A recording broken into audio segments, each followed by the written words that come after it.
টানা সিরিজ হার আর সমালোচনার চাপ মাথায় নিয়ে এবার নতুন ফরম্যাটে ঘুরে দাঁড়ানোর লড়াইয়ে নামছে বাংলাদেশ। 2 টেস্ট আর 3 ম্যাচের ওয়ানডে সিরিজে শ্রীলঙ্কার কাছে হাতছাড়া হবার পর এবার মিশন টি-20 সিরিজ।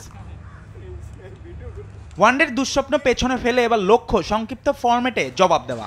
আগেই ঘোষণা করা হয়েছে স্কোয়াড। দীর্ঘদিন পর টি-20 দলে ফিরছেন ওপেনার মোহাম্মদ নাইম ও pace bowling allrounder Mohammad Saifuddin. তবে ব্যর্থতার দায়ে বাদ পড়েছেন নাজমুল হোসেন শান্ত। তাকে ছাড়াও ছিটকে গেছেন সৌম্য সরকার, তানভীর ইসলাম ও হাসান মাহমুদ। নতুনভাবে সাজানো এই দলকে নেতৃত্ব দিবেন নয়া অধিনায়ক লিটন দাস। দলের ব্যাটিং ইউনিটে লিটনের সঙ্গে থাকবেন তরুণ ওপেনার তানজিদ হাসান ও পারভেজ ইমন। মিডল অর্ডারে আছেন তৌহিদ হৃদয়, আর ফিনিশিং এর দায়িত্বে থাকবেন শামীম হোসেন ও জাকের আলীরা। এদিকে দলে অলরাউন্ডার হিসেবে আছেন মেহেদী হাসান মিরাজ ও মাহিদি হাসান। অন্যদিকে বোলিং ইউনিটের পেস আক্রমণে নেতৃত্ব দিবেন মোস্তাফিজ ও তাসকিন। তাদের সঙ্গে আছেন তানজিম হাসান সাকিব আর ইনজুরি কাটিয়ে দলে ফেরা শরীফুলও। আর স্পিন আক্রমণে থাকছেন রিশাদ হোসেন।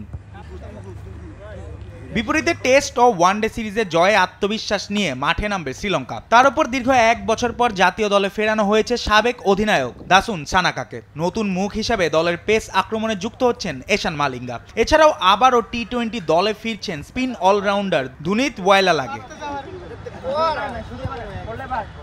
ওয়ানডে ও টেস্ট সিরিজ হারলেও টি-20তে নব উদ্যমে ফিরতে চায় বাংলাদেশ। নতুন মুখ, পুরনো তারকার প্রত্যাবর্তন আর তরুণদের সাহসী ক্রিকেট, সব মিলিয়ে শুরুটা হতে পারে এক নতুন গল্পের।